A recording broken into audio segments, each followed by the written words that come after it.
நெஞ்சத்தை கில்லாதே என்ஜின்ஸா பேட்டி ஆமாண்டு வெளியான தமிழ் திரைப்படம். இந்த படத்தை எழுதி இயக்கியவர் மகேந்திரன். சுஹாசினி, சரத்பாபு, பிரதாப் போத்தன், மோகன் ஆகியோர் முக்கிய கதாபாத்திரங்களில் நடிச்சிருக்கிறார்கள். இளையராஜா இசையமைச்சிருக்கிறார். ஒளிப்பதிவை அசோக்குமார் கவனிச்சிருக்கிறார். பெங்களூருவில் குறிப்பாக கப்பன் பூங்கா மற்றும் அதை சுற்றியுள்ள இடங்களில் படம் எடுக்கப்பட்டது. சுஹாசினி திரையில் முதலா நடித்த படம் இதுதான். மோகனுக்கும் தமிழில் முக்கியமான கதாபாத்திரமாக அமைந்த ஆரம்பகால படங்கள் இதுவும் ஒன்று. 19 டிசம்பர் டீமான் படம் வெளியானது. 1981 ஆண்டு தேசிய திரைப்பட விருதுகளிலும் தமிழ்நாடு அரசு திரைப்பட விருதுகளிலும் இந்த படம் தலா 3 விருதுகளை பெற்றது. ஒரு பெண் தான் காதலித்த மனிதரையும் திருமணம் செய்துகிட்ட மனிதரையும் நினைச்சு மனதிற்குள் எப்படி போராடுறா என்பதான் இந்த படத்தின் மைய கருத்து. இந்த படத்தை பார்க்கும்போது முதலில் நமக்கு தோணுவது இது சாதாரண கதை கிடையாது என்பதுதான். இங்கே காதல் இருக்கிறது, திருமணம் இருக்கிறது, குடும்ப வாழ்க்கை இருக்கிறது. ஆனால் அதையெல்லாம் வேற மனிதர்களுடைய மனசுக்குள் நடக்கும் போராட்டத்துக்கு தான் அதிக முக்கியத்துவம் கொடுக்கப்பட்டிருக்குது. அதனால்தான் இத்தனை வருடங்கள் கழித்தும் இந்த படத்தை பத்தி பேச முடியுது. கதை சந்திரசேகர் மற்றும் மாலா என தம்பதியிடமிருந்து ஆரம்பிக்குது. இருவருக்கும் திரும்ப ஆகிவிட்டு வெளியிலிருந்து பார்த்தால் சாதாரண கணவன் மனைவி மாதிரி தெரிகிறார்கள். ஆனா வீட்டுக்குள் அவர்களுடைய வாழ்க்கை அவ்வளவு அமைதியாக இல்லை. மாலாவின் சந்தேக குணம் அவர்களுடைய குடும்ப வாழ்க்கையை மிகவும் பாதிக்குது. சந்திரசேகருக்கு ரம்யான பழைய கல்லூரி தோழி இருக்கிறா. சந்திரசேகர் அடிக்கடி ரம்யாவை சந்திக்கிறா. இதை பார்த்த மாலாவுக்கு சந்தேகம் வருகிறது. உண்மையில் ரம்யாவுக்கு சந்திரசேகர் மீது காதல் இருந்திருக்குது. ஆனா சந்திரசேகர் திருமணம் செய்துகின்ற பிறகுதான் இந்த விஷயம் அவருக்கு தெரிய வருகிறது. அதுக்கு பிறகும் ரம்யா வேற யாரையும் திருமணம் செய்து கொள்ளாமல் தனியாகவே இருக்கிறா. சந்திரசேகருக்கும் ரம்யாவுக்கும் எந்த தவறான உறவும் இல்லை. இருவருக்கும் இடையே ஒரு நல்ல நட்பு மட்டுமே இருக்குது. ஆனா மாலாவால் அதை ஏற்றுக்க முடியல. கணவன் மீது இருக்கும் சந்தேகம் நாளுக்கு அதிகமாகுது. இந்த இடத்தில் தான் படம் ஒரு முக்கியமான விஷயத்தை நமக்கு சொல்லுது. சில நேரங்களில் உண்மை என்ன என்பதை விட நம்முடைய மனதில் உருவாகும் சந்தேகம்தான் ஒரு உறவை அதிகமாக பாதிக்குது. மாலா ரம்யாவை பற்றி தவறாக நினைக்கிறா. சந்திரசேகர் எவ்வளவு வளர்க்க முயன்றாலும் அவளுடைய மனதில் ஏற்பட்ட சந்தேகம் போகவில்லை. சந்திரசேகரின் தங்கை விஜி அதே வீட்டில் வசிக்கிறா. விஜி மிகவும் சுறுசுறுப்பான பெண். அவள் எப்போதும் சந்தோஷமாக இருக்க விரும்புகிறா. யாருடைய கட்டுப்பாட்டிலும் இருக்காமல் தனக்கு பிடித்த மாதிரி வாழ்க்கையை வாழ வேண்டும் என்று நினைக்கிறா. வீட்டில் மாலாவுடன் அவளுக்கு அடிக்கடி சிறிய சண்டைகள் நடக்கின்றன. ஆனா அவை பெரிய விஷயங்களா மாறுவதில்லை. ஒரு நாள் விஜிக்கு ராம் என்ன இளைஞன் அறிமுகமாகிறான். ராம் ஒரு வாகன பழுது பார்ப்பவர். அவனுக்கு தன்னை பற்றியே ஒரு தாழ்வு மனப்பாமை இருக்குது. தன்னிடம் பெரிய படிப்பு இல்லை, பெரிய வசதி இல்லை, மற்றவர்களைப் போல அழகாகவோ உயர்ந்த நிலையில் இருப்பவனாகவோ இல்லை என்று அவன் நினைக்கிறான். ஆரம்பத்தில் விஜி ராமுக்கும் ஒத்து போகவில்லை. இருவருக்கும் கருத்து வேறுபாடுகள் ஏற்படுகின்றன. ஆனால் காலம் செல்ல அவர்கள் ஒருவர் புரிந்து கொள்ள ஆரம்பிக்கிறார்கள். இதே நேரத்தில் சந்திரசேகரின் தூரத்து உறவினரான பிரதாப் கல்கத்தாவில் இருந்து சென்னைக்கு வருகிறான். அவன் புகைப்படம் எடுப்பவன். விஜயை சந்தித்ததும் அவளிடம் ஒரு ஈர்ப்பு ஏற்படுது. ஆனா அவளிடம் தன் காதலை நேரடியா சொல்ல அவன் முயற்சி செய்யல. அவன் அமைதியாவே இருக்கிறான். ராம் மற்றும் விஜயிடம் தன்னுடைய காதலை சொல்லி விடுகிறான். விஜய்க்கு உடனே முடிவு எடுக்க முடியவில்லை. ராமை அவளுக்கு பிடிச்சிருந்தாலும் அவனின் திருமணம் செய்துக்குவது சரியா என்று யோசிக்கிறார். இருந்தாலும் இருவரும் நெருக்கமாக ஆரம்பிக்கிறார்கள். விஜயின் இயல்பு கொஞ்சம் விளையாட்டுத்தனமானது. மாலாவுடன் அவளுக்கு இருக்கும் சிறிய சண்டைகள் சில சமயம் வேடிக்கையா மாறுகின்றன. ஒரு நாள் மாலா வீட்டில் எல்லோருக்கும் தொந்தரவு கொடுப்பதா விஜி அவளுக்கு பாடம் கற்பிக்க நினைக்கிறா. அதுக்காக அவளுடைய குளிக்கும் தண்ணீரில் மிளகாய் தூள கலக்கிறா. இது ஒரு சிறிய குறும்பு தான். ஆனா மாலா இதை மனத்தில் வைத்துட்டு விஜயை பழி வாங்குவேன் என்று நினைக்கிறா. பிறகு விஜி ராமின் காதலை ஏற்றுக்கிறா.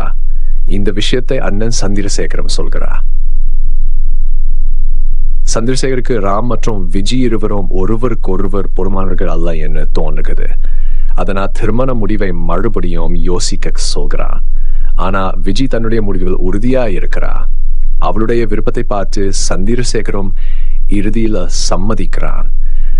ராமின் பெற்றோர் விஜய பற்றி பேசுவதற்காக அவருடைய வீட்டுக்கு வருகிறாங்க. அந்த நேரத்தில் சந்திரசேகர் வீட்டில இல்லை. அவர்கள் மாலாவை சந்திக்கிறார்கள். மாலாவுக்கு விஜி மீது ஏற்கனவே கோபம் இருக்கிறது. அதனால் அவள் மிகவும் கொடூரமான ஒரு பொய்ய சொல்றா. விஜிக்கு முன்பு ஒரு தவறான தொடர்பு இருந்ததாகவும் அதனால் கருக்கலைப்பு நடந்ததாகவும் ராமின் பெற்றோரிடம் சொல்கிறா. இந்த பொய் ராமின் குடும்பத்தை அதிர்ச்சிக்குள்ளாக்குற. அவர்கள் இந்த விஷயத்தை ராமிடம் சொல்கிறார்கள். ஆனா மாலாம் பெயரை சொல்லாமல் ஒரு மருத்துவரிடம் கேட்டதாக சொல்றார்கள். ராம் விஜயிடம் நேரடியாக வந்து இதை பத்தி கேட்கிறான். அவன் அவளை முழுமையா நம்பியிருந்தா அவள் சொல்லுவதை மட்டும் கேட்டு முடிவு செய்திடலாம். ஆனா அவனுக்கு சந்தேகம் வந்து விடுது. அதனால் விஜயிடம் விளக்கம் கேட்கிறான். விஜிக்கு இது மிகவும் வேதனையா இருக்குது. தன்னை காதலிப்பதாக சொன்ன ஒருவன் இப்போது தன்னுடைய கொண்ட சந்தேகப்படுகிறான் என்பதை அவளால் ஏற்றுக்கொள்ள முடியவில்லை.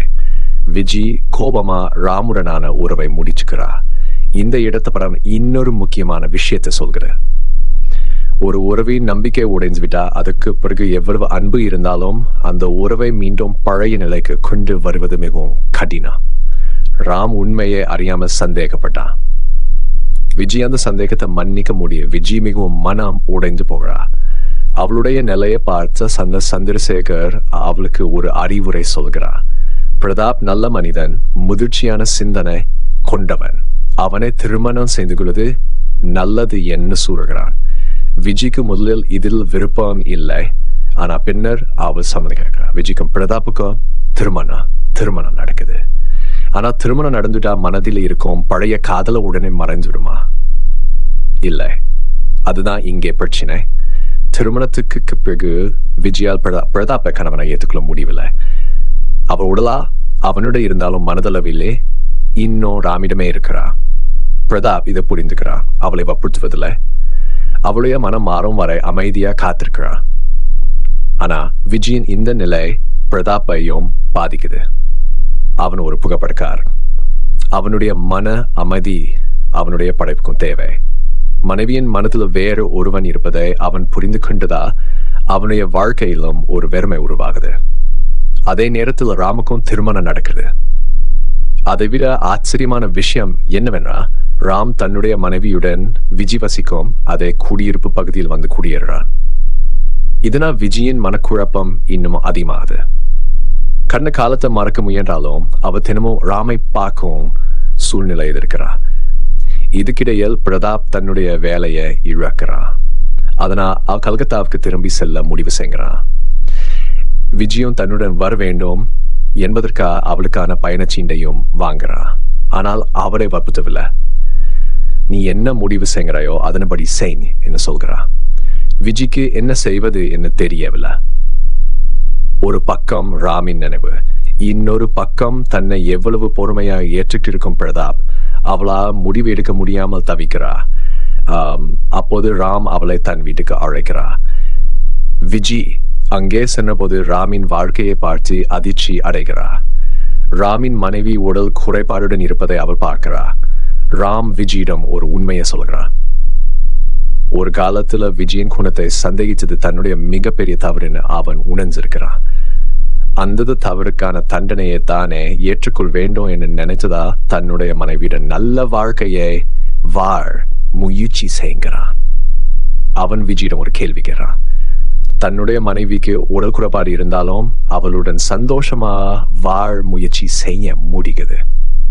அப்படி இருக்கும்போது உனக்கு எல்லா விதத்திலும் நல்ல கணவனா இருக்க கூடிய பிரதாபுடன் ஏன் வாழ முடியவில்லை என்று கேட்கிறான். இந்த வார்த்தைகள் தான் விஜயின் மனதை மாற்றுகின்றன. அவ இதுவரை என்ன செய்திருக்கிறா என்று யோசிக்க ஆரம்பிக்கிறா. கடந்த காலத்தில் நடந்த ஒரு விஷயத்தை நினைச்சுக்கின்றே தன்னுடைய நிழற்கால வாழ்க்கையை அழித்துக்கிட்டு இருக்கிறா என்பதை புரிந்துகிறா. ராமை இருந்து விட்டோம் என்ன வருத்தத்துல தன்னை உண்மையா நேசிக்கும் பிரதாபையும் காயப்படுத்துகிறா என்பதை உணர்கிறா. அந்த உணர்வு வந்தவுடன் விஜி தாமதிக்காம விமான நிலையத்துக்கு ஓடுறா. பிரதாப் கல்கத்தாவுக்கு புறப்பட தயாரா இருக்கிறான். விஜி அவனை சந்தித்து அவனுடன் செல்ல முடிவு செய்கிறா. இப்படியா கதை முடிக்குது. இந்த படத்தின் மிகப்பெரிய பலம் அதன் கதை சொல்லும் விதம். இயக்குனர் மகேந்திரன் பெரிய சம்பவங்களை வைத்து கதையை நகர்த்தவில்லை. சாதாரண மனிதர்களின் வாழ்க்கையில் நடக்கக்கூடிய விஷயங்களை வைத்து மனதில் பதியும் கதையை உருவாக்கியிருக்கிறார். குறிப்பா திருமணம் ஆன பிறகும் பழைய காதலை மறக்க முடியாமல் தவிக்கும் ஒரு பெண்ணின் மனநிலையை மிகவும் இயல்பாக காட்டியிருக்கிறார். சுஹாசினிக்கு இது முதல் படம் என்னாலும் விஜி கதாபாத்திரத்தில் அவர் மிகவும் இயல்பாக நடிச்சிருக்கிறார்.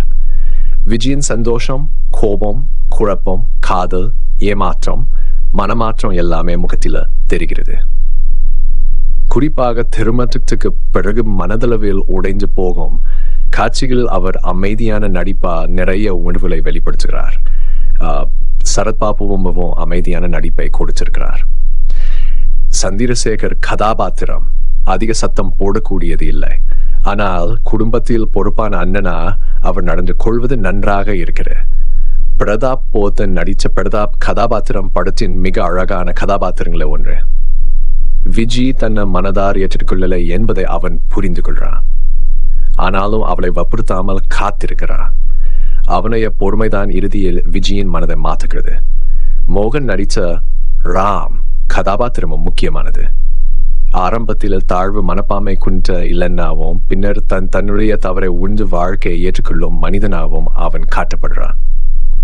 இளையராஜாவின் இசை படத்தின் உணர்வுகளோடு நன்றாய் இணைந்திருக்கிறது. பாடல்கள் வெறும் பொழுதுபோக்குக்காக வைக்கப்படாமல் கதாபாத்திரங்களின் மனநிலையோடு கலந்து வருகின்றன. அசோக்குமாரின் ஒளிப்பதிவும் படத்தின் அமைதியான சூழலுக்கு மிகவும் பொருத்தமாக இருக்குது. குறிப்பாக பெங்களூருவின் இயற்கையான அழகையும் கதாபாத்திரங்களின் தனிமையையும் காட்சிகள் அழகாக வெளிப்படுகின்றன. படத்தின் இன்னொரு சிறப்பு என்னவென்றால் யாரையும் முழுமையா நல்லவர் அல்லது கெட்டவர் என பிரித்து காட்டவில்லை. ராம் விஜயை சந்தேகித்தது தவறு, ஆனா பின்னர் அந்த தவறை உணர்கிறா. விஜயும் கடந்த காலத்தை விட்டுவிட முடியாமல் தவிக்கிறா. பிரதாப் மற்றும் பொறுமையா அவளுடைய மனநிலையை புரிந்து கொள்ள முயற்சி செய்கிறா. இந்த மனித இயல்புதான் கதையை உண்மைக்கு நெருக்கமாகுது. குறைகளும் இருக்கின்றன. இன்றைய வேகமான படங்களை பழகியவர்களுக்கு இந்த படத்தின் மெதுவான நடை சில நேரங்களில் சற்று நீள்மா தோன்றலாம். கதையில பெரிய திருப்பங்கள் அதிகம் இல்லை. பெரும்பாலான காட்சிகள் மனிதர்களின் உரையாடல் மற்றும் மனநிலையை சுற்றியே நகர்கின்றன. அதனால் பரபரப்பான காதல் கதையை எதிர்பார்ப்பவருக்கு இது மெதுவா தோன்ற வாய்ப்பு இருக்குது.